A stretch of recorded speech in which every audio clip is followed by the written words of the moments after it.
The stagecoach lurched to a stop in the middle of a howling white hell, and Rose Fitzgerald knew with absolute certainty that she had made a terrible mistake leaving Boston.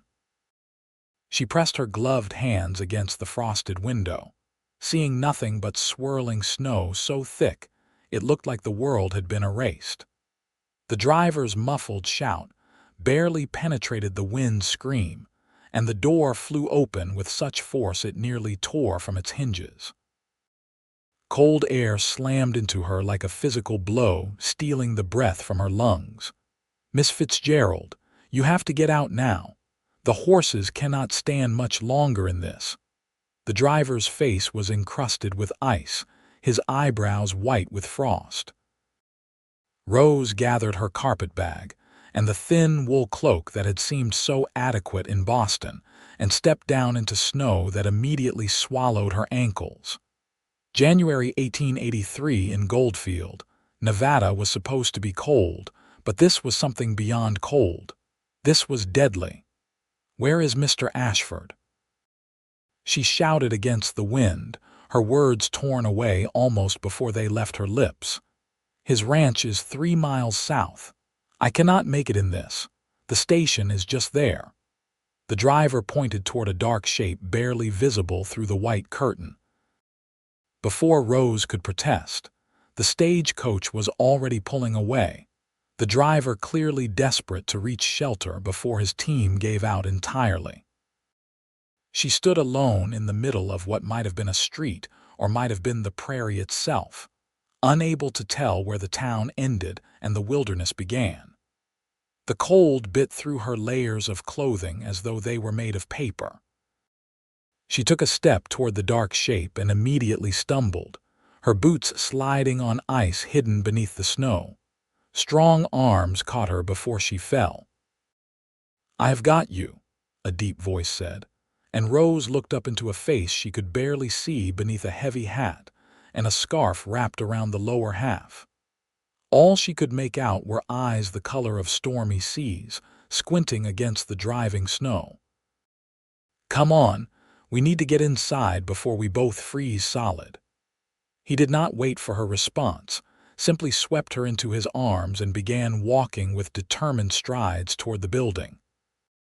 Rose wanted to protest, to maintain some dignity, but the warmth of his body even through his heavy coat was too welcome, and she could feel herself already shaking from the cold. The door opened, revealing blessed warmth and lamplight. The man carried her inside and kicked the door shut behind them, muffling the wind's howl to a distant moan. He set her down gently near a massive iron stove that radiated heat. "Thank you," Rose managed through chattering teeth. "I am looking for Elijah Ashford. I was supposed to meet him, but the driver said the ranch was too far in this weather." The man unwrapped his scarf, revealing a strong jaw dark with stubble and a mouth that might have been carved from stone. He looked to be perhaps 30, with weathered skin that spoke of years under the Nevada sun. When he removed his hat, dark brown hair fell across his forehead. "You are Rose Fitzgerald," he said, and it was not a question. "Yes, do you know where I might find Mr. Ashford?" "You just did." He moved to the stove and began stoking the fire. "I am Elijah Ashford. When I heard the blizzard was coming in fast, I rode to town hoping to reach you before the stage did. Missed you by about 10 minutes, looks like." Rose stared at the man who was supposed to become her husband. In his letters, he had been eloquent and thoughtful, describing his ranch and his dreams with a poet's touch. She had imagined someone refined, perhaps bookish. The man before her looked like he could break a horse with his bare hands, all hard muscle and rough edges. "You are not what I expected," she said before she could stop herself. Something that might have been amusement flickered in his eyes. "Neither are you. Your photograph showed a woman, not a half-frozen sparrow." He pulled a thick bundle of furs from a chest in the corner. "Get out of those wet clothes before you catch your death. I will do no such thing with you in the room. This is the only room that is warm enough to keep you alive right now. The rest of this station is closed up for winter." He held up the furs. "I will turn my back. Your modesty will remain intact, but your clothes are already soaked through from the snow. In this cold, wet clothes will kill you as sure as a bullet." Rose looked down and realized he was right. Her skirts were heavy with melted snow, and water was already pooling around her boots. Her fingers had gone numb inside her gloves. She nodded slowly, and Elijah turned to face the wall, holding the furs behind him. With shaking fingers, Rose unbuttoned her cloak and let it fall. Her traveling dress was harder, the buttons slippery and her fingers clumsy. She struggled with the fastenings, tears of frustration pricking her eyes. She had come so far, crossed an entire continent to marry a stranger, and now she was going to die of cold and stubbornness. "I cannot manage the buttons," she admitted, her voice small. Elijah turned, keeping his eyes carefully on her face. "May I help?" she nodded, too cold and frightened to care about propriety anymore. His fingers were surprisingly deft, working the buttons free with quick efficiency while keeping his gaze respectfully averted from anything except the task at hand. When the dress was loose enough, he turned away again, and Rose quickly stripped down to her chemise and drawers, which were thankfully mostly dry. "Here," Elijah said, still facing away, and she took the furs from his outstretched hand. The pelts were incredibly soft, lined with what felt like rabbit fur on the inside. Rose wrapped herself in them, and warmth began to slowly return to her limbs. The furs were enormous, clearly meant for someone much larger than her, and she had to hold them carefully to keep from tripping. "You can turn around now," she said. When Elijah faced her again, something shifted in his expression. His eyes softened as he took in the sight of her, swimming in furs that dwarfed her small frame. "Better?" he asked. "Much, thank you." Rose moved closer to the stove, relishing the heat. "How long will the blizzard last? Could be hours, could be days. These late-season storms are unpredictable." He began hanging her wet clothes near the stove to dry. "We have supplies here. Coffee, some dried beef, beans. The station master leaves the place stocked in case travelers get stranded." "This happens often enough." Elijah set a coffee pot on the stove and began measuring grounds from a tin. "Nevada weather is not kind to those who do not respect it." Rose sat down carefully on a rough wooden bench, arranging the furs around her. Now that the immediate danger had passed, she became acutely aware of how strange this situation was. She was alone with a man she had never met, wearing almost nothing beneath borrowed furs, about to be snowed in with him for who knew how long. "Your letters were very beautiful," she said, watching him work. "You write with great feeling." "Writing and speaking are different things," Elijah said without turning around. "I am better with a pen than my tongue." "I understand that." Rose tucked her feet under the furs. "My father used to say I lived more in books than in the world." "Why did you answer my advertisement?" Elijah asked, pouring water into the coffee pot. "A woman like you, educated from a good family based on your letters, you could have found a husband in Boston." Rose was quiet for a moment, considering how much truth to tell. "My father died last year. He left debts I did not know about. The house had to be sold. My aunt offered to take me in, but only if I worked as an unpaid servant to her family. I saw your advertisement in the newspaper my cousin left behind, and your words spoke to something in me. You wrote about building something lasting, about finding a partner rather than just a wife. That appealed to me more than any of the Boston men who courted me and only saw a decoration for their parlors." Elijah turned to look at her, and she met his gaze steadily. "You were honest in your letters about what life would be like out here," she continued. "You did not make false promises." I appreciate honesty. Then I will be honest now, Elijah said. I needed a wife because ranching alone is brutally hard, and I am tired of eating my own cooking. I wanted someone who could read and write because I value education, and I want my children to have it too.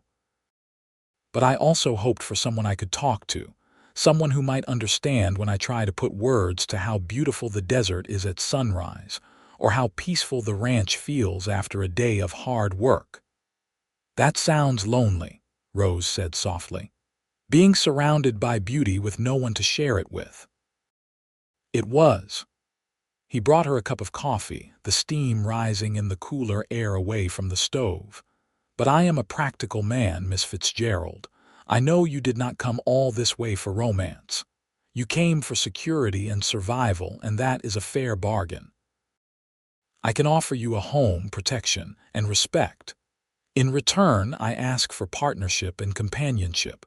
Love might come or it might not, but we can build a good life either way. Rose wrapped her hands around the warm cup, studying the man before her. His honesty was bracing, like cold water after a long sleep.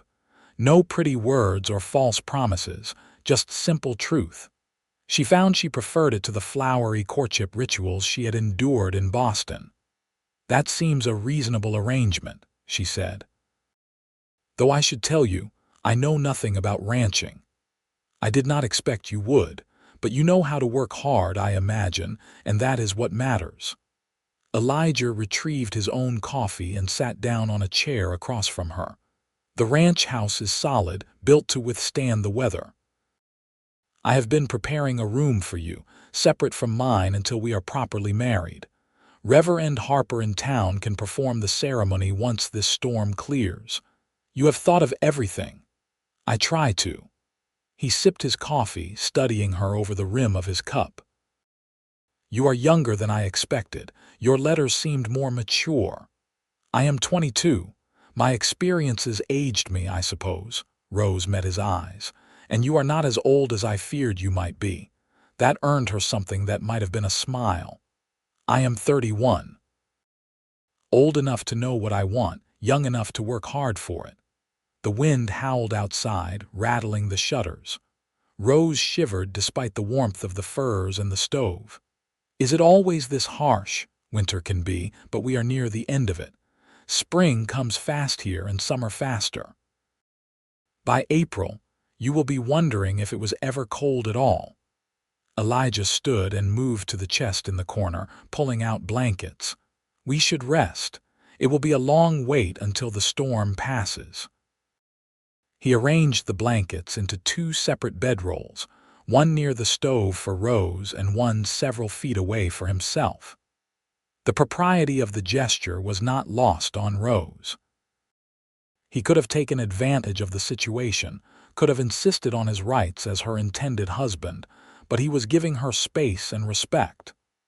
Mr. Ashford, she said as he finished settling the bedrolls. Elijah, he corrected. We are going to be married, might as well use given names.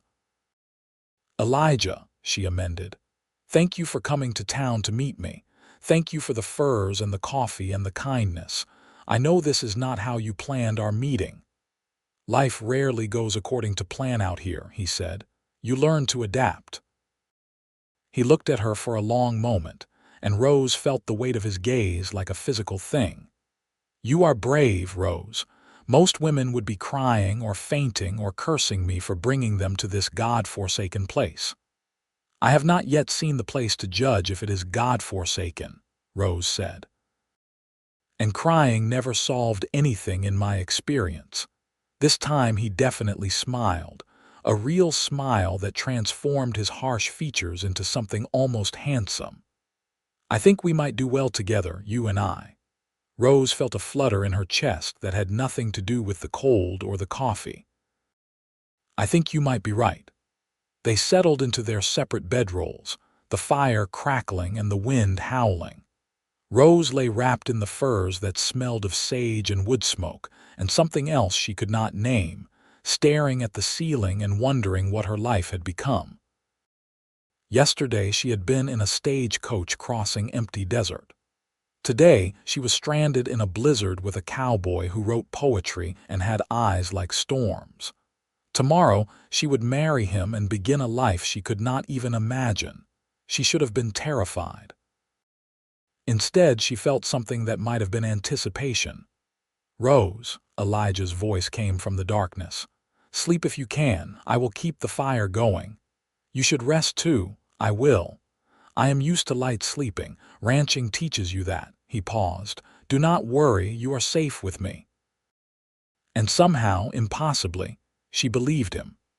Rose woke to the smell of coffee and frying salt pork. For a moment she could not remember where she was, then the events of the previous day came flooding back. She sat up, clutching the furs around her, and saw Elijah cooking at the stove. Gray morning light filtered through the shutters, and the wind had died to a low moan. "The storm is passing," he said without turning around. "We should be able to leave by afternoon if the roads are passable." Rose stood, keeping the furs wrapped tightly, and moved to where her clothes hung. They were dry and warm from the stove. "Could you turn around again?" He did, and Rose quickly dressed, grateful to be back in her own clothing even if it was rumpled. When she was decent, she told him, and he turned back with a plate of food. "It is not fancy," he said, handing it to her along with a fork. "It smells wonderful." And it did. Rose had not realized how hungry she was until she took the first bite. They ate in companionable silence, the awkwardness of the night before seeming to have faded with the darkness. "Tell me about the ranch," Rose said when she had finished. "Your letters described it, but I want to hear it in your voice." Elijah leaned back in his chair, cradling his coffee. "It is called the 3 Pines Ranch, though there are actually 7 pines now. I started with 200 acres 5 years ago, built up to 500. I run about 200 head of cattle, some horses. The house is log construction, 3 rooms plus a loft. There is a good well, a barn, and a chicken coop I built last year. The nearest neighbor is 6 miles east, the town is 8 miles north. That is very isolated." "It is. Some people cannot stand the loneliness. I find it peaceful." He met her eyes. "But I will not lie to you. Winters can be hard. You will go weeks without seeing another soul besides me. If you need constant company and conversation, you will be miserable." Rose considered this. "I spent most of my childhood in my father's library while he worked. We would go hours without speaking, just existing in the same space. I found it comforting rather than lonely. Is that similar?" "It might be." Elijah's expression softened. "I hope so. I would not want you to be unhappy." "What happened to your family?" Rose asked. "You never mentioned them in your letters." "My father died when I was 16, broke his neck when a horse threw him. My mother followed him 2 years later, just gave up living, I think. My brother went east to try his fortune, and I have not heard from him in 5 years. I bought the land with money I saved working other ranches, decided I wanted something that was mine. I am sorry about your family." It was a long time ago. But something in his voice suggested the wounds were not as healed as he pretended. "What about yours? Besides your father, I mean." "My mother died when I was born. It was always just my father and me and the books in his library. He was a scholar, brilliant but impractical. He never noticed when the bills piled up or when the larder was running low. I managed the household from the time I was 12. Rose traced the rim of her empty plate. "When he died, I learned he had been borrowing against the house for years to buy more books. There was nothing left. That must have been hard. It was devastating, not just losing him, but discovering that the life I thought we had was built on debt and delusion." Rose looked up at Elijah. "That is why I value your honesty so much. I would rather know the truth, even if it is harsh, than be fed comfortable lies." "Then you will always have truth from me," Elijah said, "even when it is not pretty." The door suddenly burst open, and a man covered in snow stumbled in. He was older, perhaps 50, with a gray beard and wild eyes. "Thank God, I thought I was going to die out there." Elijah was on his feet immediately. "Get near the stove. Rose, pour him coffee." Rose jumped to help as Elijah guided the man to the bench. Up close, she could see he was shaking violently, his lips tinged blue. They worked together to get hot coffee into him, and Elijah wrapped him in blankets. "Name is Walter Sims," the man managed through chattering teeth. "Horse broke a leg in a drift, had to shoot her. Been walking since yesterday afternoon." "You are lucky to be alive," Elijah said. "Another hour and you would not have made it, don't I know it?" Walter's eyes focused on Rose with curiosity. "Who is the lady?" "My intended bride, Rose Fitzgerald. She came in on yesterday's stage." "Lord have mercy, that was bad timing." Walter coughed and Rose noticed blood on his lips. "You are injured," she said, concerned. "Think I might have frostbite on my toes, maybe my fingers. Hard to tell." He held up hands that were an alarming mottled color. Rose looked at Elijah with alarm and saw her concern mirrored in his face. Frostbite was serious, could lead to amputation or death if infection set in. "We need to get you to town, to the doctor," Elijah said. "Can't travel yet, not with the roads like they are," Walter protested. "I will be fine. Just need to warm up." But Rose could see he was not fine. She had read enough of her father's medical texts to know that frostbite needed immediate attention. "Elijah, is there anything in the supplies here we could use? Bandages, salve, anything?" He moved to search through the station storage while Rose stayed with Walter, keeping him near the heat, but not too close, remembering that rapid warming could make frostbite worse. She found herself falling into the role she had played for her father when he was ill, competent and calm even while her mind raced. Elijah returned with a small medical kit. "There is not much. Some cloth for bandages, a bottle of whiskey. The whiskey will do for cleaning." Rose took the kit and opened it, finding it sparse but adequate. "Mr. Sims, I need to examine your hands and feet. It will hurt." "Can't hurt more than they already do, miss." She carefully unwrapped his boots and peeled off his socks. What she saw made her stomach turn, but she kept her face composed.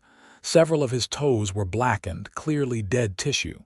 His fingers were better but still showed signs of serious damage. "You need a doctor," she said firmly. "As soon as the roads are passable." "I know." Walter's voice was resigned. "Might lose some toes, might lose more. That is the price of stupidity in country like this." Rose cleaned what she could with the whiskey, bandaged his extremities, and made sure he stayed warm but not overheated. Elijah watched her work with something like respect in his eyes. "You have done this before," he said.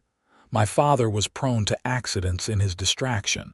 I learned basic nursing." She finished with Walter's bandages. "He needs to rest and stay warm. When can we get him to town?"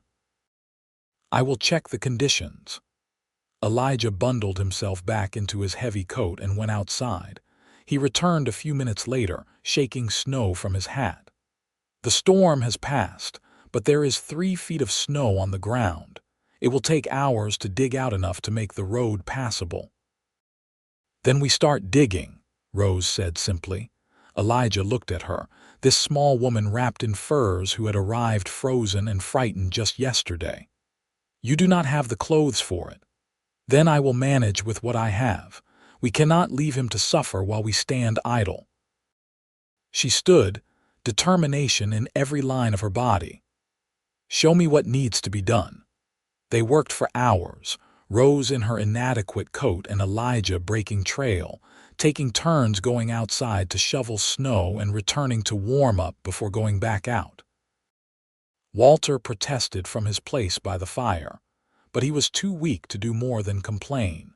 By early afternoon, they had cleared enough of a path that Elijah deemed it safe to attempt the journey to town. He had somehow found Rose a pair of men's trousers to wear under her skirts, which she accepted with gratitude despite the impropriety. The cold made modesty seem less important. They fashioned a travois from blankets and poles Elijah found in the station's supplies and carefully loaded Walter onto it. Elijah hitched his horse to the makeshift sled, and they began the slow journey toward Goldfield. The town appeared like a mirage through the white landscape, buildings half buried in snow but showing signs of life. Smoke rose from chimneys, and Rose could see people digging out their homes and businesses. Elijah led them directly to a building with a painted sign reading Dr. Horace Bennett, physician and surgeon. The doctor was a middle-aged man with kind eyes and quick, competent hands.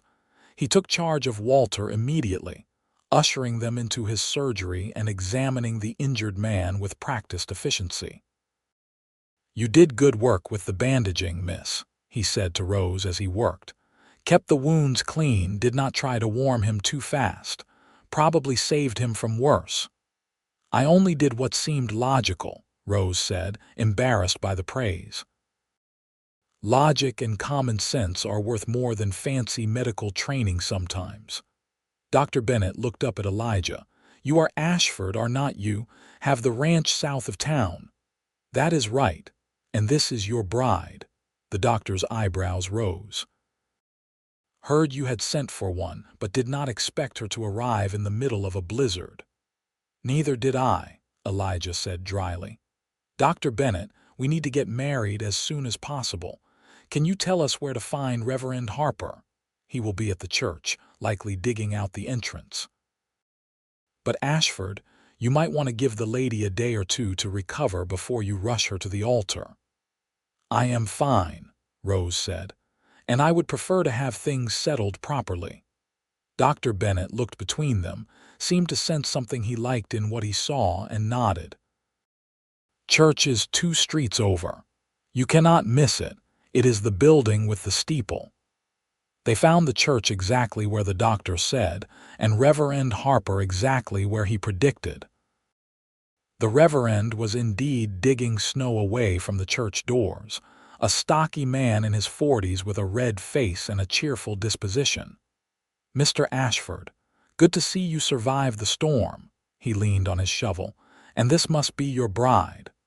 "Rose Fitzgerald," Elijah said. "We would like to be married, Reverend. Today, if possible." Reverend Harper looked at Rose with concern. "My dear, you look exhausted. Are you certain you would not prefer to wait to have a proper wedding with preparation?" Rose was exhausted. Her bones ached from cold and exertion.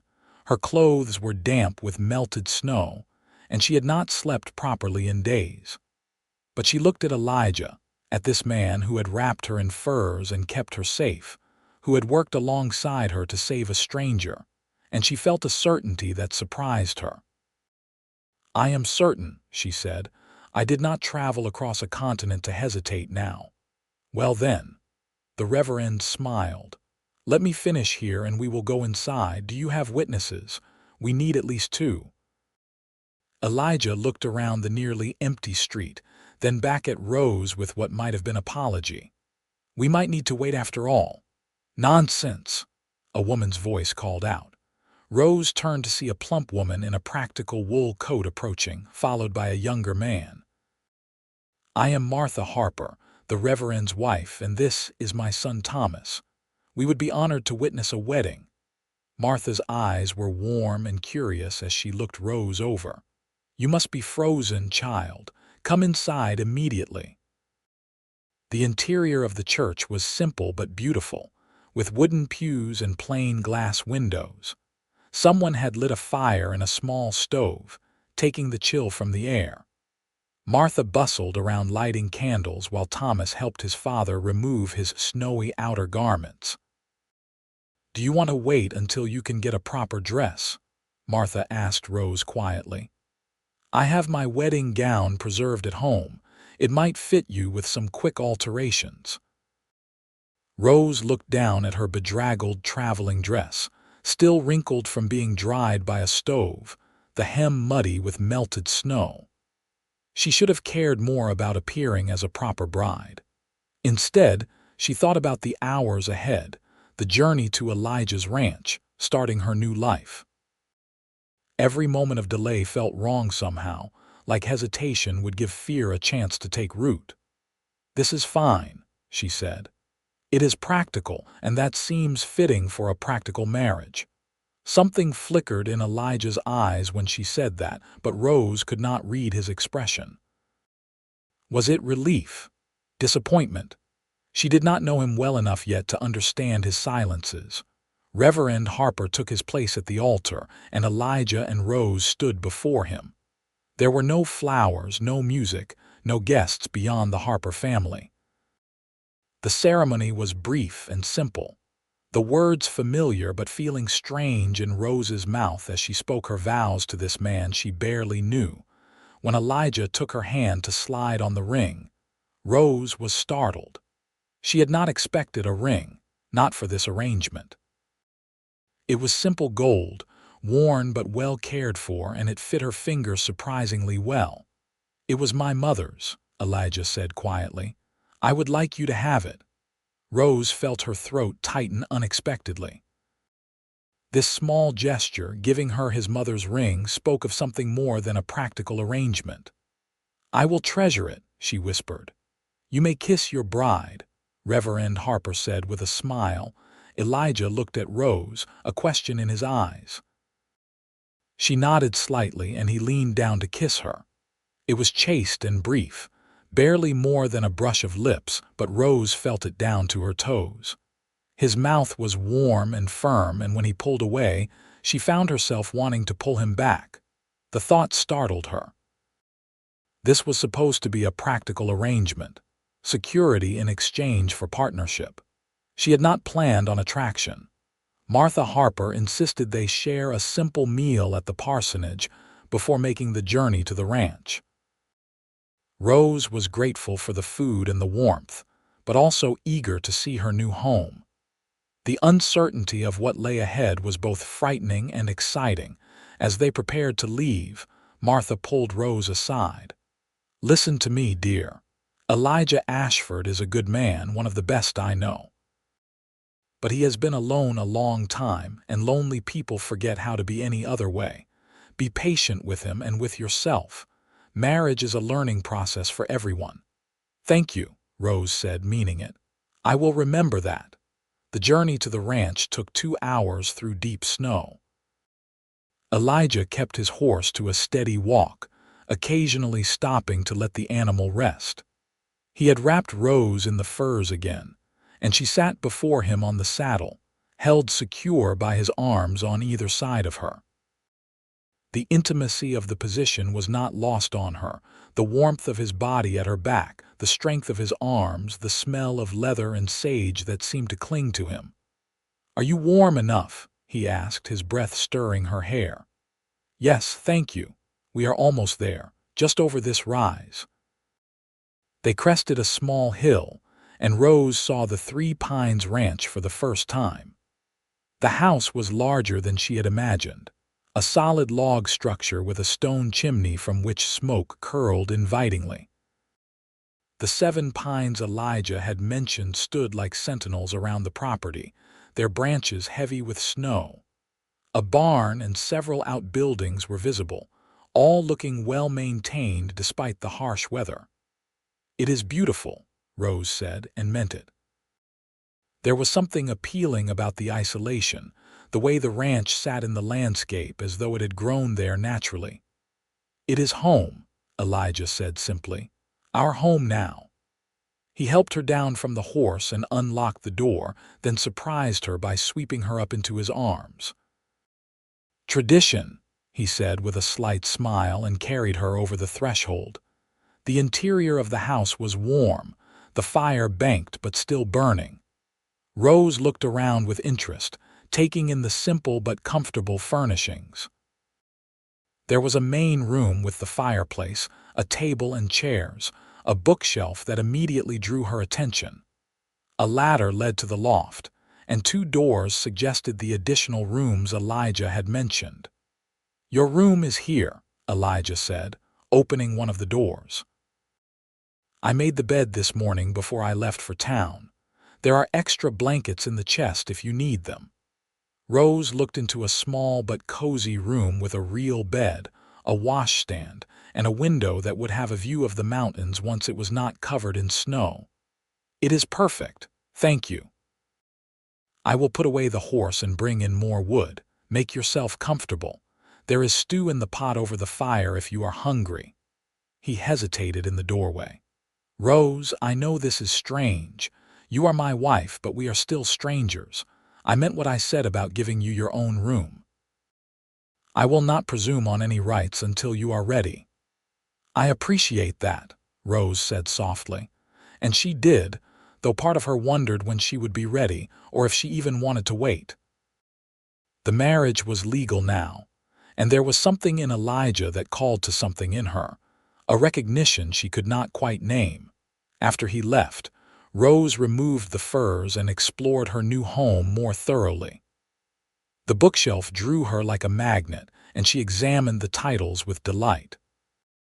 Shakespeare, Whitman, Thoreau, and more, including several volumes of poetry and natural history.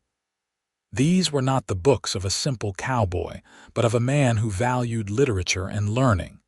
She found the stew and served herself a bowl, eating at the table while watching the fire. The house was quiet except for the crackling of flames and the distant sound of Elijah working in the barn. It was a comfortable quiet, the kind her father had taught her to appreciate. When Elijah came back in, stamping snow from his boots, he found Rose curled in a chair near the fire with a book from his shelf. "You found my small library," he said, hanging his coat and hat. "I did. You have excellent taste." She held up the volume she had chosen. "Leaves of Grass." "My father loved Whitman. So do I." Elijah moved to tend the fire, building it up against the evening cold. "There is not much entertainment out here. Books are companions. We have that in common at least." Rose set the book aside. "What else should I know about my new life? What will my days look like?" Elijah sat down across from her, his face serious. "In winter, the work is maintenance. Keeping animals fed, hauling water when the well freezes, making sure everyone stays warm. Spring is branding and calving. Summer is riding range and making repairs. Fall is roundup and preparing for winter. There is always work, from dawn until dark. And what will my part be in all this? That depends on what you are willing to do.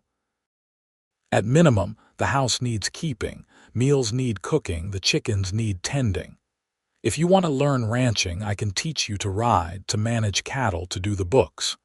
If you prefer to focus on the homestead, that is fine too. Some wives help with everything, some prefer to maintain the home. I will not force you into either role." Rose considered this. "I want to learn everything. I did not come all this way to hide in the house. If this is to be my life, I want to understand all of it." Elijah's face broke into a genuine smile, transforming his features. "I was hoping you would say that. We can start tomorrow if you like." They talked late into the evening, Elijah describing the ranch and Rose asking endless questions. She learned about the cattle breeds he favored, the water rights he had secured, the improvements he planned for the coming year. He spoke with passion about the land, and Rose found herself captivated by his vision. When exhaustion finally caught up with her, Rose excused herself to her room. Elijah banked the fire and wished her good night, his eyes lingering on her face for a moment before he turned away. Rose changed into a nightgown from her carpetbag and climbed into the bed, which was surprisingly comfortable. She could hear Elijah moving around in the main room, the creak of the ladder as he climbed to the loft. The house settled around her, strange sounds that would become familiar with time. She touched the ring on her finger, turning it slowly. Mrs. Rose Ashford. It felt foreign and fitting all at once. She had married a stranger today, bound her life to his in ways she could not fully understand yet. But lying in the warm darkness of her new home, listening to the wind outside and the quiet breathing of the house, Rose felt something she had not felt since her father died. She felt hope. The first weeks of marriage were an education in adjustment and discovery. Rose learned the rhythms of ranch life, rising before dawn to help Elijah with morning chores, spending her days mastering the skills she would need to survive in this harsh country. Elijah was a patient teacher, showing her how to milk the 2 cows he kept, how to gather eggs from chickens that seemed to resent her presence, how to churn butter and bake bread in the temperamental oven. She learned that Elijah was a man of few words in person but many thoughts. He would go hours without speaking while they worked, but in the evenings when they sat by the fire, he would sometimes share observations about the land or read poetry aloud in his deep voice. Rose came to treasure these moments, the intimacy of shared silence and shared words. She also learned that living in close quarters with a man you found increasingly attractive while maintaining separate sleeping arrangements was a special kind of torture. Every time Elijah touched her hand to correct her grip on a rope, or stood close to show her how to properly saddle a horse, Rose felt a flutter of awareness. She caught him watching her sometimes, his gray eyes intense with something unspoken, but he never acted on whatever he was feeling. They were polite, friendly, companionable. They were not lovers. One morning in late February, Rose woke to find the house significantly warmer than usual. When she emerged from her room, she found Elijah already up, standing at the window. "Come look," he said, and she moved to stand beside him. The snow was melting. Water dripped from the eaves and patches of brown earth were visible where drifts had been. The sun shone with genuine warmth for the first time since her arrival. "Spring comes fast here," Elijah said, echoing his words from their first night. "In 2 weeks, you would not know there had been snow at all."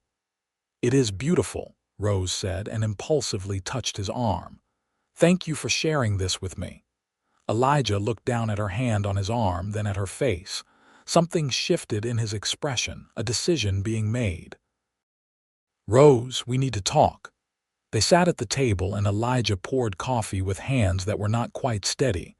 Rose waited, her heart beating faster. "We have been married for 6 weeks," he said. "We live in the same house, share meals, work side by side. But we are living like brother and sister, not husband and wife." "I know," Rose said quietly. "Is that what you want?" He met her eyes. "Because if it is, I will respect that. I promised you time and I meant it. But if you are waiting for me to make the first move to claim my rights as your husband, you should know that is not how I want this to be.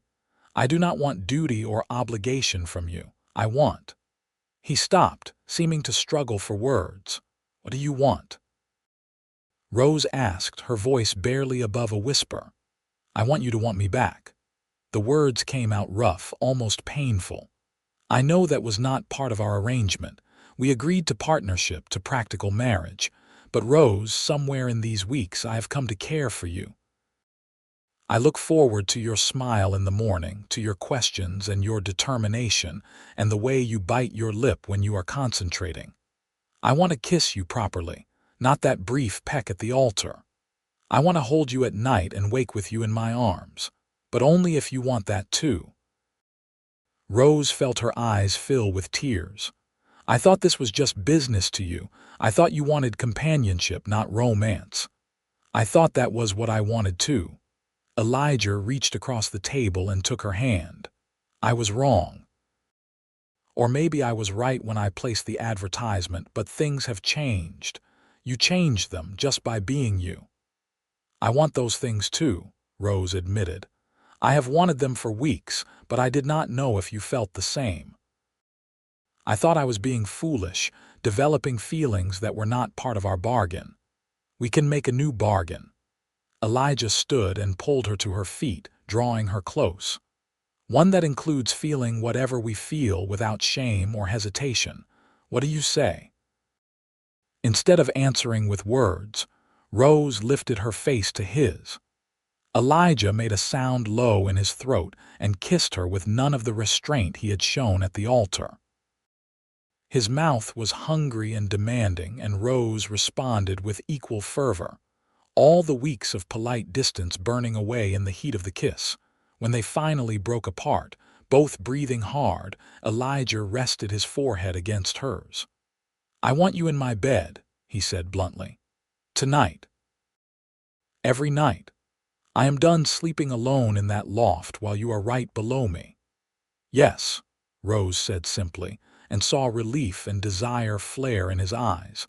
They came together that night with a passion that surprised them both, the careful politeness of their marriage dissolving in heat and need. Elijah was tender and patient, mindful of Rose's inexperience, but she met him with an enthusiasm that delighted him. In the darkness of his bed, they learned each other's bodies and preferences, laughing at awkward moments and gasping at others. Afterward, wrapped in Elijah's arms with her head on his chest, Rose felt a sense of rightness that had been missing since her arrival. This was what marriage was supposed to be, she thought. Not just partnership and practicality, but intimacy and connection. "I think I am falling in love with you," she whispered into the darkness. Elijah's arms tightened around her. "I think I beat you to it," he replied, and she could hear the smile in his voice. Spring arrived as promised, transforming the landscape from white and brown to a riot of wildflowers and green grass. Rose learned to ride with increasing confidence, accompanying Elijah as he checked on the cattle and made repairs to fences damaged by winter storms. She discovered she loved the work, the physicality of it, the way her body grew strong from exertion. She also discovered she was good at it. Her eye for detail served her well in spotting problems before they became serious, and her organizational skills helped streamline the ranch's operations. She began keeping detailed records of cattle births, deaths, and sales, tracking expenses and profits with the same precision her father had used in cataloging his books. "You have a head for this," Elijah said one evening as they reviewed the books together.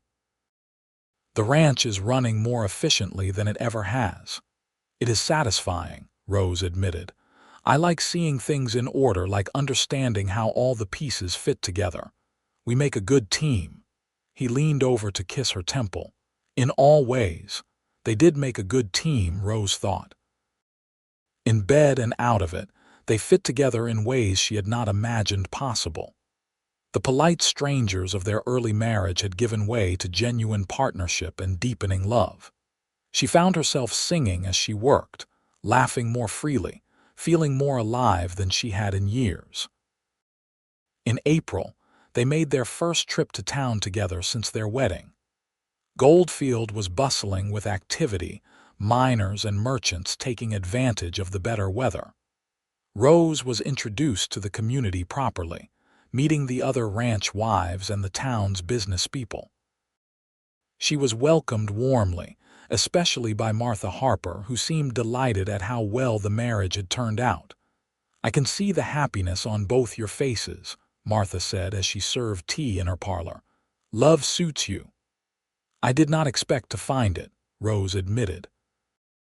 "I thought I was coming here for security, for survival. Finding love as well feels like an undeserved gift." "Nonsense. You both deserve every happiness."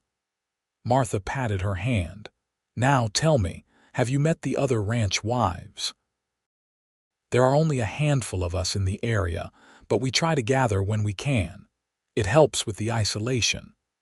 Rose was introduced to Sarah Granger, whose husband ran a spread 20 miles west, and Elizabeth Monroe, who lived even further out. Both women were friendly and practical, with the weathered look of people who worked hard under the Nevada sun. They welcomed Rose into their small community without hesitation. "You picked a good one in Elijah Ashford," Sarah said. "He has a reputation for fairness and hard work. His cattle are some of the best in the region. And he is honest in his dealings," Elizabeth added. "That is rarer than it should be out here." Rose felt pride swell in her chest at these words. Her husband was respected, admired. She had chosen well, even if the choosing had been somewhat blind. They returned to the ranch as evening fell, Elijah driving the wagon loaded with supplies while Rose sat beside him. The sunset painted the sky in shades of orange and purple, and the first stars were appearing. "Happy?" Elijah asked, glancing at her. "Very," Rose said truthfully. "I never imagined I could be this happy, especially not here, so far from everything I knew. Sometimes the best things are the ones we do not expect." He reached over and took her hand, lacing their fingers together. "I am glad you answered my advertisement, Rose. I am glad you came here, even in a blizzard." "So am I." She squeezed his hand. "So am I." Summer brought its own challenges and joys. The heat was intense, nothing like the mild summers Rose remembered from Boston. She learned to work in the early morning and late evening, resting during the worst of the midday sun. She learned to cover her skin against burning, to drink more water than seemed possible, to move with the deliberate pace that conserved energy. She also learned she was pregnant. The realization came gradually, missed courses and morning queasiness that Rose initially attributed to something she had eaten. But as the signs continued, she consulted the medical book from Elijah's shelf and came to the inevitable conclusion. She was going to have a baby. The news filled her with joy and terror in equal measure. She had never thought much about children before, too busy managing her father's household and then surviving his death. But now, carrying Elijah's child, she felt a fierce protective love that surprised her with its intensity. She waited until they were in bed that night to tell him, curled against his side in the darkness. "Elijah, I need to tell you something." "What is wrong?" He immediately tensed, pulling back to look at her face. "Are you ill?" "Not ill. Pregnant." She watched his expression carefully, unsure how he would react. For a moment he was completely still, then a slow smile spread across his face. "A baby. We are having a baby. In late December or early January, I think. Are you pleased?" Instead of answering, he kissed her deeply, then moved down to press his lips against her still flat stomach. "Please does not begin to cover it," he said, his voice thick with emotion. "Rose, you have given me everything. A home that is truly a home, partnership, love, and now a child. I do not have words for how much this means to me." Rose felt tears slip down her cheeks. "I am frightened," she admitted. "I have never done this before. What if something goes wrong? What if I am not a good mother? You will be an excellent mother." Elijah moved back up to gather her in his arms. "And you will not be alone. I will be here for everything, and we will get Dr. Bennett to come out as the time gets closer. Women have been having babies in places like this for generations. You will be fine." His confidence helped ease her fear, though it did not eliminate it entirely. But as the pregnancy progressed and her body changed, Rose found herself focusing less on the fear and more on the anticipation. She sewed tiny clothes from fabric purchased on their next trip to town, while Elijah built a cradle from pine wood in the evenings. The other ranch wives rallied around her, offering advice and practical help. Martha Harper promised to come stay when Rose's time was near, having experience as a midwife. The community that Rose had been welcomed into showed its strength, and she felt surrounded by support. As fall arrived and the ranch work shifted to preparing for winter, Rose found herself moving more slowly, her growing belly making some tasks difficult. Elijah became almost comically protective, insisting she rest more and do less, until Rose finally put her foot down. "I am pregnant, not broken," she said firmly. "I can still work. I need to work. Sitting idle will make me anxious." "I just want you and the baby to be safe," he protested. "We will be safer if I stay active and strong, not if I become weak from inactivity." She softened her tone. "I appreciate your concern, truly, but trust me to know my own limits." He did, though Rose caught him watching her constantly, ready to intervene if she showed any sign of struggle. She found his attentiveness endearing rather than annoying, understanding it came from love and care. In November, Walter Sims stopped by the ranch, looking healthier than he had when they had rescued him from the blizzard. He had lost 3 toes to frostbite but had otherwise recovered. "Wanted to thank you both properly," he said, accepting coffee at their table.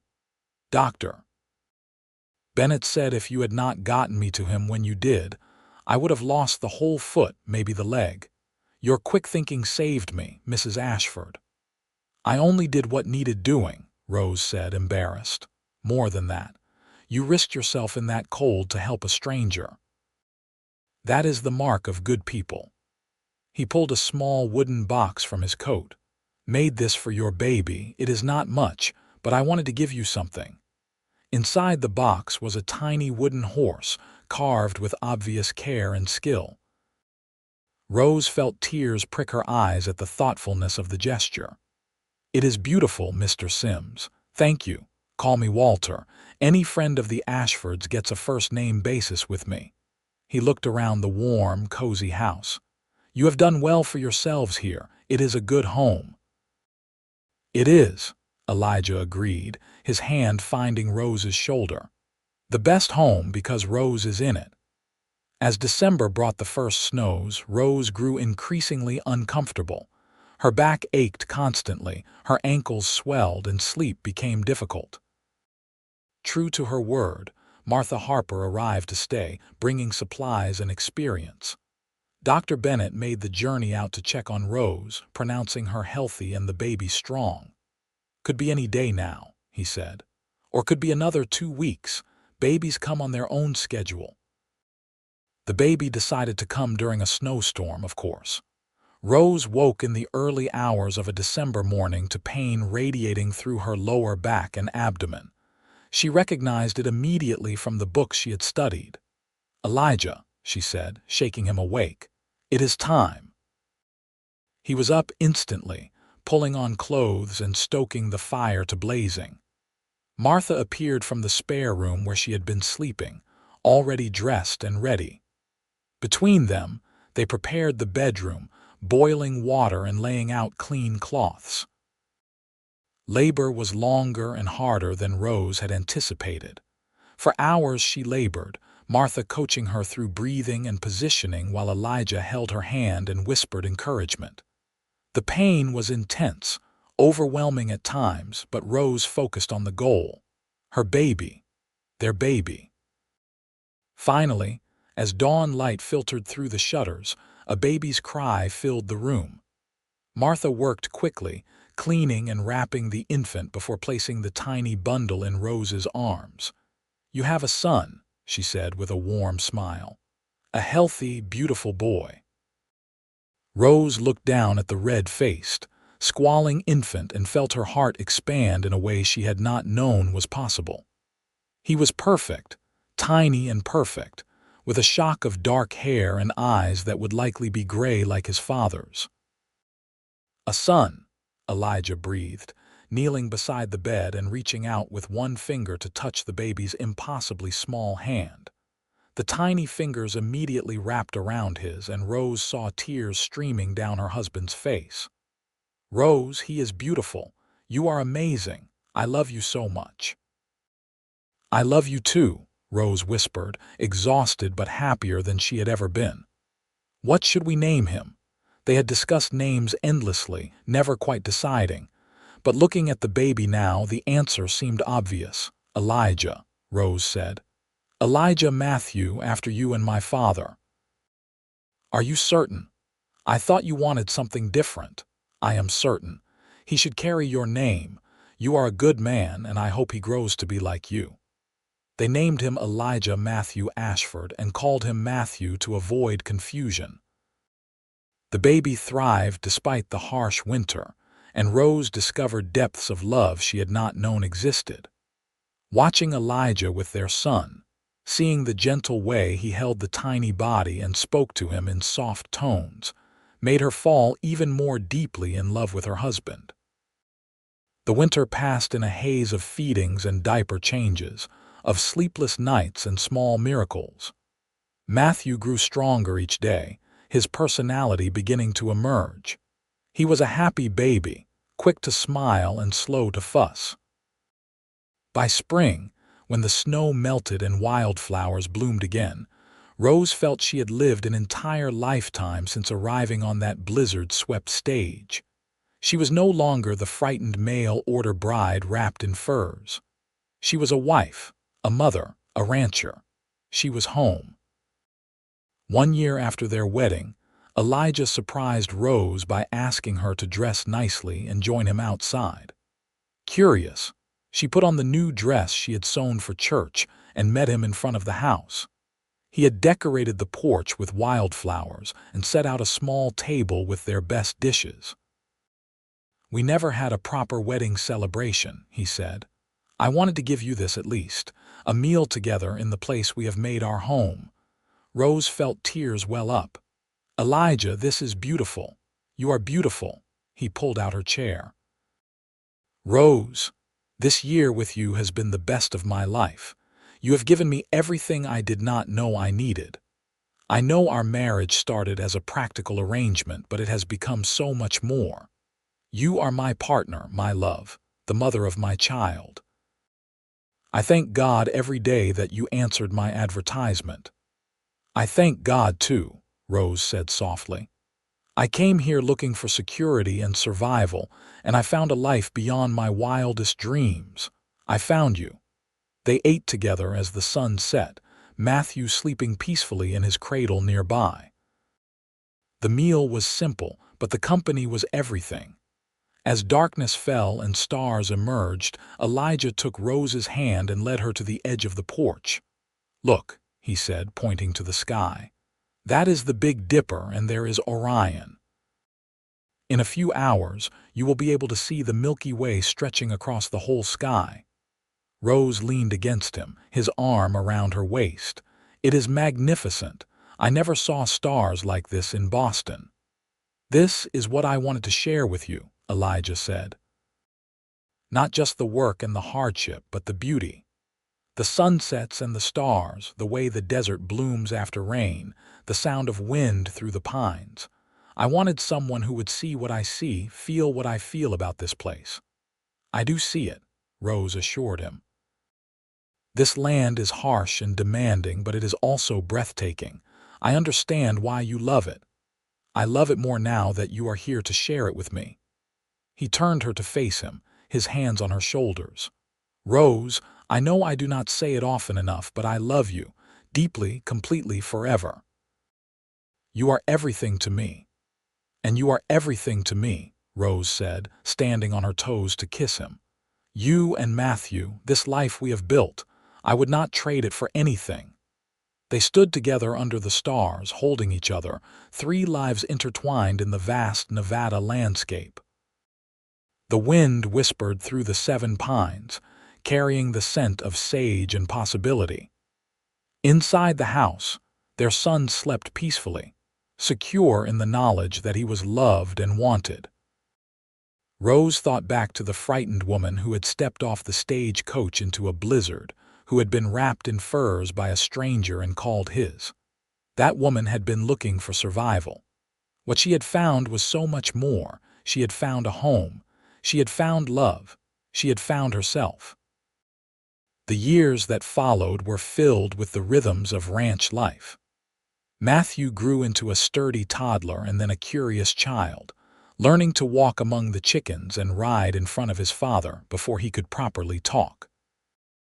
Rose and Elijah continued to build the ranch, adding more cattle, improving the house, slowly expanding their holdings. In the spring of 1886, Rose gave birth to a daughter whom they named Rebecca Grace. Where Matthew had been an easy baby, Rebecca was demanding and energetic, keeping them constantly on their toes. But she brought a new dimension of joy to their household, her bright laughter and fierce independence delighting them both.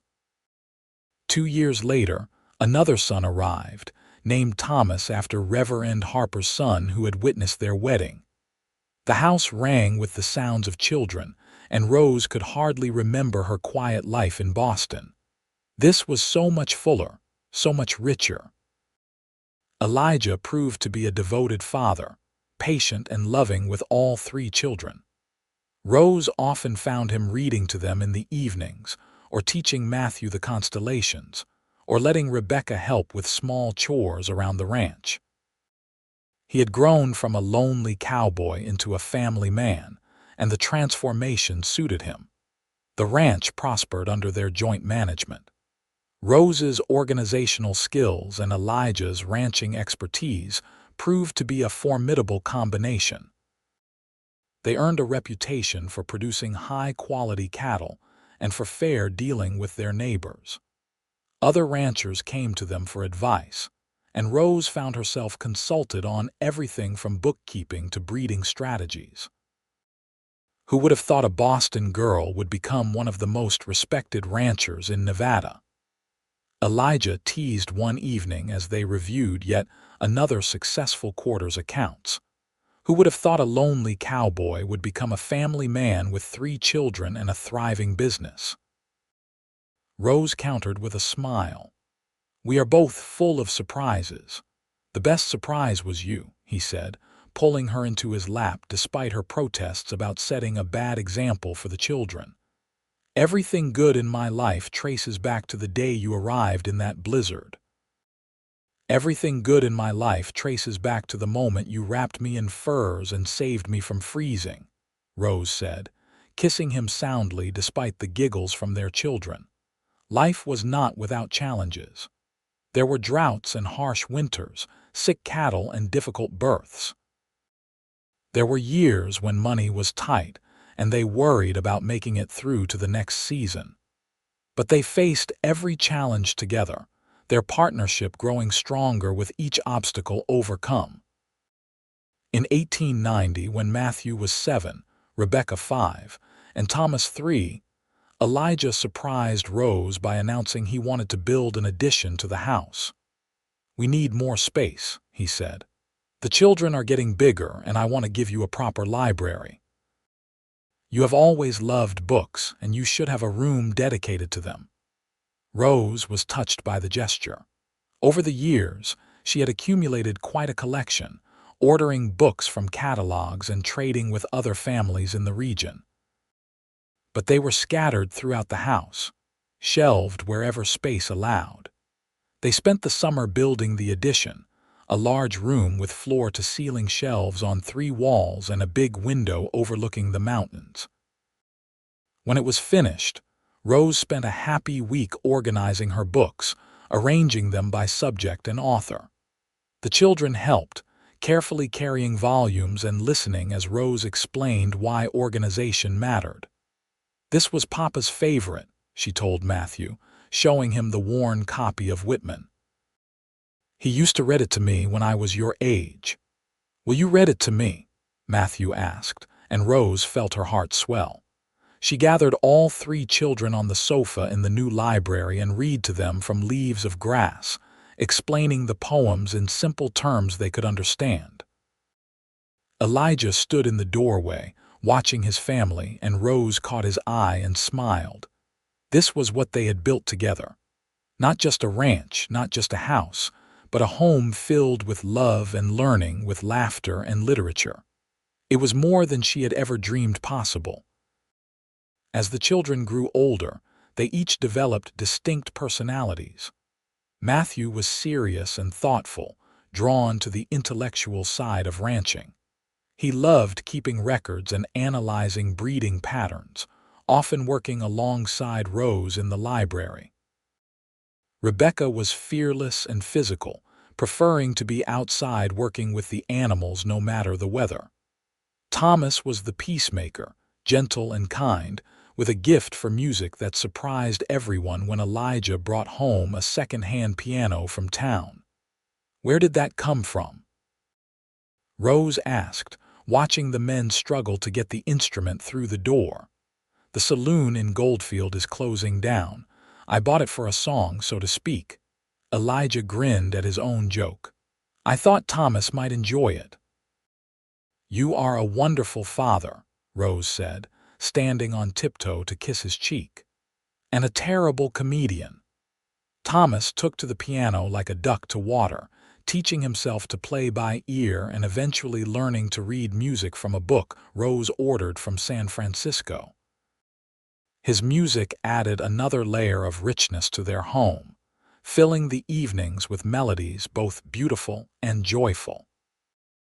In 1895, Rose gave birth to their fourth and final child, a daughter they named Sarah Martha, after Sarah Granger and Martha Harper, the women who had welcomed Rose into the Nevada community.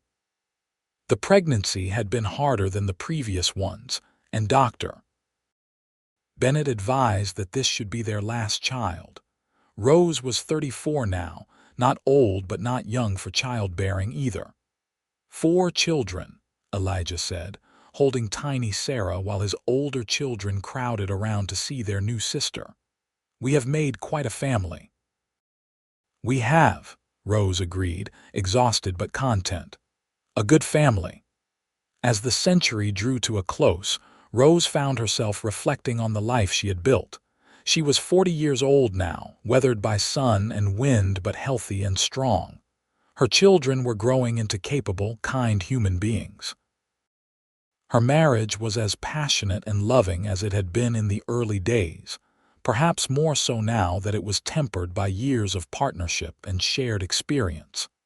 The ranch had grown to over 1,000 acres, with a healthy herd and a reputation that extended throughout Nevada. They had hired help now, a young married couple who lived in a cabin Elijah had built on the property. Rose no longer had to do all the work herself, which allowed her more time with the children and with the books she loved. One evening in December of 1899, as they approached the new century, Elijah asked Rose to come outside. She bundled up against the cold, December in Nevada still capable of producing bitter nights, and joined him on the porch.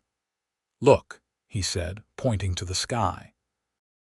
"Do you remember the first night I showed you the stars?" "I remember," Rose said softly. "It was our first anniversary. You had made dinner and decorated the porch with flowers." "That was the night I realized how much I loved you," Elijah said. "I mean, I knew before that, but that night it hit me with full force. I looked at you standing under those stars and I thought, this is my wife, my partner, the mother of my child, and I was the luckiest man alive." "I felt the same way," Rose admitted. "I still do." "We are going to enter a new century soon," Elijah continued. "The 1800s will be behind us, and who knows what the 1900s will bring. But whatever comes, I want to face it with you. I want to grow old with you, Rose. I want to see our grandchildren playing in the yard. I want to keep building this life we have made together." Rose leaned against him, his arm coming automatically around her shoulders. "That sounds perfect to me. Though I should warn you, Rebecca has been talking about not wanting to marry, wanting to run her own ranch instead." "Then we will help her do that," Elijah said simply. "Our children should follow their own paths, whatever those might be." They stood together in comfortable silence, watching the stars wheel overhead.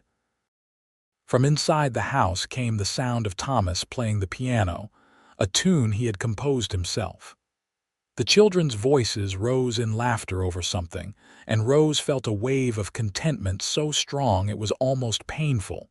This was everything. This moment, this life, this family. She had come to Nevada looking for security and found so much more. She had found purpose and passion, partnership and peace. She had found herself in ways she never could have in Boston. "Thank you," she said to Elijah. For the advertisement, for coming to town in the blizzard, for wrapping me in furs and calling me yours. Thank you for answering, he replied. Thank you for staying, for building this life with me, for loving me even when I was too afraid to admit I wanted to be loved. Always, Rose promised. I will always love you, and I will always love you. He turned her to face him, his hands cradling her face. My Rose, my wife, my everything. He kissed her there under the stars, surrounded by the life they had built together, and Rose kissed him back with all the love in her heart. Somewhere a coyote howled, and the wind whispered through the pines, and the desert stretched out around them vast and eternal. But here, in this small circle of light and warmth and love, they had carved out a home. They had built something lasting and true. They had found each other against all odds, a lonely cowboy and a desperate mail-order bride, and had created magic. The new century dawned bright and clear, and with it came changes and challenges.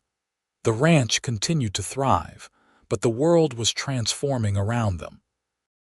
Automobiles began appearing on the roads, replacing horses in the towns, though not yet on the ranches.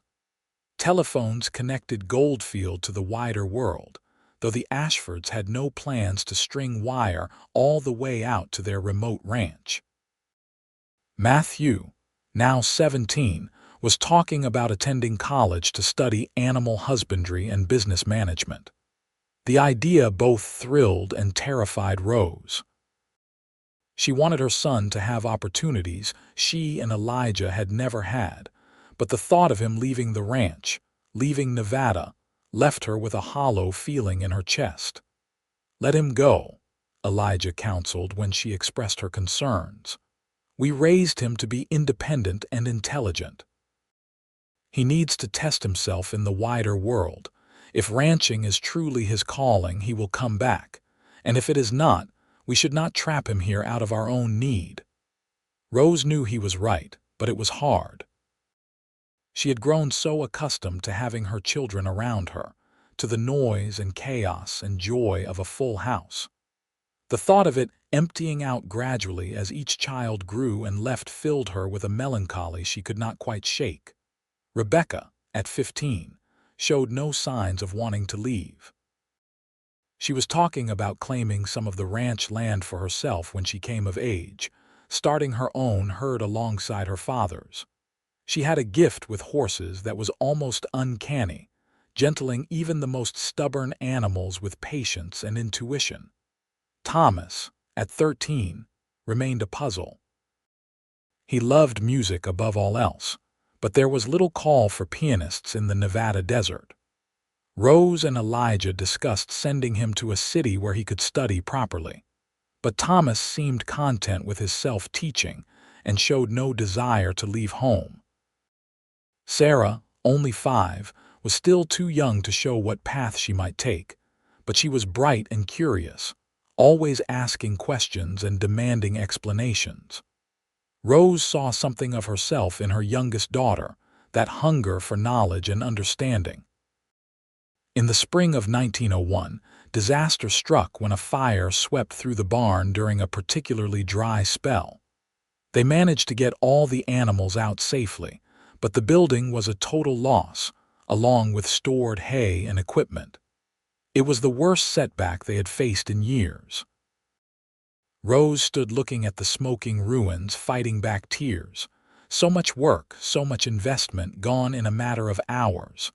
We will rebuild, Elijah said, his arm around her shoulders. We have done it before, we will do it again. I know, but it feels like a sign. Like we are being punished for our success. It is not a sign, it is bad luck and dry weather. Elijah turned her to face him. Rose, we have survived worse than this. We survived that first blizzard. We survived droughts and hard winters and sick cattle. We will survive a barn fire. Together. He was right, of course. With help from their neighbors and their own determination, they rebuilt the barn even larger and sturdier than before. The community rallied around them in a way that reminded Rose of why she loved this harsh land. People here helped each other because they understood that survival often depended on cooperation. By summer, the new barn stood proud and strong, and they held a celebration to christen it. Families came from all the surrounding ranches, bringing food and drink and music. Thomas played the piano, which they moved outside for the occasion, and there was dancing late into the night. Rose danced with Elijah under the stars, just as they had done at so many celebrations over the years. But now there were children and grandchildren around them, a whole community they were part of, and it felt right. "Still happy?" Elijah asked, echoing his question from so many years ago. "Still happy," Rose confirmed. "More than I ever thought possible." Matthew left for college in the fall, heading to the agricultural college in California. Rose cried when they saw him off on the train, though she tried to hide it. Elijah held her hand tightly, his own eyes suspiciously bright. "He will be fine," he said. "He is smart and capable. We raised him right. I know, it is just hard to let go." But letting go was part of parenting, Rose learned. She threw herself into work to fill the Matthew-shaped hole in her days, taking on more of the ranch management and spending more time teaching Rebecca the skills she would need to run her own operation. Letters from Matthew arrived regularly, full of his studies and new experiences. He was thriving in the wider world, making friends and learning things that would make him an even better rancher when he returned. Rose took comfort in the fact that he always said, when he returned, not if. The years continued their march. Rebecca claimed 200 acres on the western edge of the property on her 18th birthday, and Elijah helped her build a small cabin and start her own herd. She proved to be every bit as capable as her parents, running her operation with efficiency and skill. Thomas, to everyone's surprise, became a music teacher in Goldfield, living in town during the week and coming home on weekends. He taught piano and voice to the children of miners and merchants, filling a need no one had realized existed. Rose was proud of him for finding his own path, even if it was different from the ranching life. Sarah grew into a scholarly child, much like Rose had been. When she was 12, Rose began teaching her Latin and Greek from books ordered from back east, and Sarah took to the ancient languages with enthusiasm. She talked about becoming a teacher or maybe even a professor, ambitions that seemed impossibly large for a girl from a Nevada ranch, but that Rose and Elijah encouraged nevertheless. Matthew returned from college with a degree and a wife, a smart young woman named Catherine who had studied alongside him. Rose worried briefly about accepting this stranger into their family, but Catherine proved to be practical and hardworking, fitting into ranch life as though she had been born to it. When Matthew and Catherine's first child was born in 1906, a boy they named Elijah after his grandfather, Rose held her grandson and felt the circle complete. She was a grandmother now, part of a chain stretching backward to her own parents and forward to this tiny new life. "We have done well," Elijah said that night as they prepared for bed, both of them moving more slowly now, their bodies showing the wear of hard years and harder work. "Our children are settled and happy. We have a grandchild. The ranch is thriving." "We have done very well," Rose agreed. "Sometimes I still cannot believe this is my life, that I came all this way and found all this. Sometimes I cannot believe I was smart enough to place that advertisement," Elijah said with a smile. "Best decision I ever made." They settled into bed together, still sharing the same room, the same bed, after more than 20 years of marriage. Rose curled against Elijah's side, fitting into the space she had occupied for so many years, and felt utterly content. "I love you," she said, the words as easy and natural as breathing after all these years. "I love you too," Elijah replied. now and always. The years that followed were slower, easier. Rose and Elijah gradually handed over more responsibility to Matthew and Catherine, stepping back to an advisory role. They had earned their rest, their neighbors told them, but neither could quite give up the work entirely. It was too much a part of who they were. Rebecca expanded her operation, eventually buying additional land from a retiring neighbor. She never did marry, declaring herself perfectly happy running her ranch and living on her own terms. Rose admired her daughter's independence, even as she sometimes wished for more grandchildren from that quarter.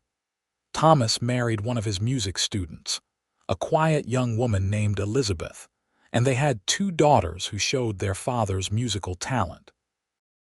The family stayed in Goldfield, and Thomas's teaching practice grew to include students from all over the region. Sarah went away to college, despite being a woman, one of the first from their area to do so. She studied literature and came home with a teaching certificate, taking a position at the school in Goldfield. She boarded with Thomas during the week and came home on weekends, keeping her room at the ranch even as she built an independent life. By 1910, Rose and Elijah were in their 50s, considered old by Nevada standards, though neither felt particularly elderly. They moved more stiffly in the mornings and tired more easily, but they were healthy and still engaged with life. One December evening, exactly 27 years after Rose's arrival in the blizzard, Elijah suggested they take a walk. Rose bundled up in a warm coat, no longer needing borrowed furs, and they walked together through the ranch they had built. The 7 pines had grown tall and full, providing deep shade in summer. The house had been expanded multiple times and now sprawled comfortably across the land. The new barn stood sturdy and strong. Cattle dotted the winter pastures, healthy and fat. You remember the day you arrived? Elijah asked, his breath forming clouds in the cold air. Every detail, Rose said. I was so frightened, so cold, and then there you were, this stranger who saved my life. I took one look at you, half frozen and defiant, and I knew my life was about to change. Elijah stopped walking and turned to face her. I thought I was getting a practical partner. Instead, I got everything. You gave me a family, helped build this ranch into something beyond my dreams, and loved me despite my rough edges. You took a lonely cowboy and made him whole. You took a desperate woman and gave her a home, Rose countered. You gave me purpose and partnership and a love I never expected. You wrapped me in furs and called me yours, and I have been yours ever since. Still mine? Elijah asked, a smile playing at his lips. Always yours, Rose confirmed. Until my last breath and beyond. They kissed there in the cold December air, 2 people who had taken a chance on a mail-order marriage and found something precious and rare. Around them, the ranch hummed with life even in winter's grip, a testament to their years of labor and love. The years continued their gentle progression. More grandchildren arrived, filling the ranch with noise and joy during holidays and summers. Rose and Elijah became the wise elders of the family, sought out for advice and stories of the old days. In 1915, as Rose approached 60, she began writing down her story. She wrote about Boston and her father, about the desperate decision to answer an advertisement from a Nevada cowboy. She wrote about arriving in a blizzard, about being wrapped in furs, about the slow blossoming of love from practical arrangement. She wrote about building a ranch and a family, about hardship and triumph, about finding home in the most unlikely place. Why are you writing all this down? Elijah asked one evening, watching her work in the library he had built for her so many years ago. For our grandchildren and their children, Rose said. So they know where they came from, how this family began. It is a good story, Elijah. It deserves to be remembered. "It is a good story," he agreed. "The best story because it is ours." Rose finished her memoir in the spring of 1916, producing a thick manuscript that she copied out carefully and gave to each of her children. They read their parents' story with wonder, seeing their mother and father in a new light, as young people who had taken an enormous risk and built something lasting. Sarah, who had always loved words, offered to try to get it published. Rose declined. "This is for family," she said. "This is for remembering, not for strangers." But Sarah kept a copy, and years later her own daughter would find it and have it privately printed as a family history. It would become a treasured document, passed down through generations of Ashfords who would marvel at the courage of their ancestors. In the fall of 1920, Elijah became ill. It started as a cough that would not go away, then developed into something more serious. Dr. Bennett, now quite elderly himself, made the journey out to the ranch and delivered a diagnosis Rose had been dreading. "His lungs are failing," the doctor said quietly. "Years of breathing dust and working in all weather have taken their toll. I can make him comfortable, but I cannot cure him." Rose refused to accept it at first. Elijah was strong, had always been strong. But as the weeks passed and he grew weaker, she had to face the truth. The man she loved, her partner of nearly 40 years, was dying. She moved a bed into the library so Elijah could see his beloved books, and she sat with him for hours, reading aloud or simply holding his hand. The children came to visit, bringing grandchildren to say goodbye. Rebecca came down from her ranch daily, and Matthew managed the operations while spending every evening with his father. Thomas played the piano softly, filling the house with gentle music. Sarah read poetry, including passages from the Whitman that had been a touchstone for both her parents. "I am sorry," Elijah said one evening when they were alone. His voice was weak, his breathing labored. "I wanted to grow old with you, to see more grandchildren, to watch the ranch continue to thrive." "You have done all those things," Rose said, tears streaming down her face. "We have had 40 years together, Elijah. 40 years of love and partnership and family. That is more than many people ever get." "Not enough," he whispered. "It will never be enough time with you, I know." Rose leaned down to kiss his forehead. "But we made good use of the time we had.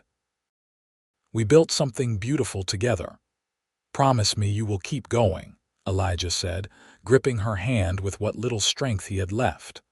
"Promise me you will keep the ranch running, keep the family together. Promise me you will not just give up and wait to die." "I promise," Rose said, though the thought of life without him was almost unbearable. "I will live for our children and grandchildren. I will keep everything we built alive. Thank you." Elijah's eyes drifted closed. "I love you, Rose. From that first moment in the blizzard until my last breath, I have loved you." "And I have loved you," Rose whispered. "Always and forever." He died that night, peacefully in his sleep with Rose holding his hand. She sat with him until dawn, unwilling to let go even though she knew he was gone. Matthew eventually came and gently pried her fingers from his father's, leading her out of the library while the women prepared Elijah's body. They buried him on the ranch, on a hill overlooking the house and the pines and the land he had loved. It seemed fitting that he should rest there, part of the earth he had worked for so many years. The entire community turned out for the funeral, testament to the respect Elijah had earned over his lifetime. Rose stood at the graveside, surrounded by her children and grandchildren, and felt hollow. Elijah had been her partner, her love, her life for 40 years. How was she supposed to go on without him? But she had promised, and Rose Ashford did not break her promises. She threw herself into ranch work with a determination that worried her children. She was 60 now, not young, but she worked dawn to dusk, keeping her hands busy so her mind could not dwell on the loss. Matthew tried to get her to slow down, but she refused. "I need to work," she said. "I need to feel useful. If I stop, I will think, and if I think too much, I will break. Let me do this my way." They let her, watching carefully to make sure she did not overdo it, and gradually, slowly, the sharp edges of grief began to dull. Rose learned to live with the ache in her chest, the empty place beside her in bed, the silence where Elijah's voice used to be. She found comfort in her grandchildren, in watching them grow and learn. She found purpose in teaching them about the ranch and its history, in passing down the knowledge she and Elijah had accumulated over decades. She found peace in the library, surrounded by books, where she could still feel Elijah's presence. Years passed. Rebecca took over more of the actual ranch operations, proving to be every bit as capable as her parents had been. Matthew focused on the business side, expanding their markets and increasing profits. Together, they kept the Three Pines Ranch thriving, honoring their father's legacy. Rose became the matriarch of the family, the keeper of stories and traditions.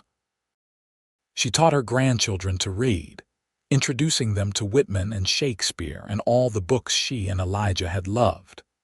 She told them stories of the old days, of arriving in a blizzard and being wrapped in furs, of building a life from nothing but hard work and love. In 1925, on what would have been her 42nd wedding anniversary, Rose took a walk to Elijah's grave. It was a clear December day, cold but not bitterly so. She stood looking at the headstone, simple granite engraved with his name and dates, and the words beloved husband, father, and rancher. "We did well, my love," she said aloud, not caring if anyone heard. "The ranch is thriving, the children are happy, and we have 9 grandchildren now. Can you believe it? 9. And they are all healthy and bright and full of potential." She talked to him for a long time, telling him all the news, all the small details of ranch life that she knew he would want to hear. As the sun began to set, she turned to leave, then looked back. "I kept my promise," she said. "I lived. I kept everything we built alive. But I am tired now, Elijah. I am so very tired. If you want to come for me, I would not mind. I miss you every single day." Rose walked back to the house as darkness fell, feeling strangely peaceful. She had dinner with Rebecca and Matthew and their families, played with her grandchildren, and retired to her room earlier than usual. She died in her sleep that night, peacefully and without pain. They found her in the morning, a slight smile on her face, her hand stretched out to the empty side of the bed as though reaching for someone. They buried her next to Elijah, on the hill overlooking the ranch. The whole community came again, mourning the loss of a woman who had become a legend in her own time. The mail-order bride who had arrived in a blizzard and built an empire, who had loved deeply and lived fully, who had shown them all what courage and determination could achieve. Matthew stood at his mother's grave, his own children and grandchildren around him, and spoke the eulogy. "My mother came to Nevada looking for security and found a life beyond measure. She and my father built this ranch from nothing, created a family legacy that will continue for generations. They showed us what true partnership looks like, what enduring love can accomplish.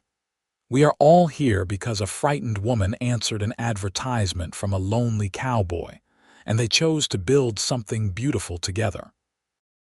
He knelt and placed a bouquet of wildflowers on the grave, the same kind that had decorated the porch on his parents' first anniversary.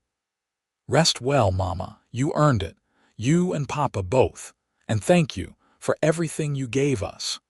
The years continued their march as they always do.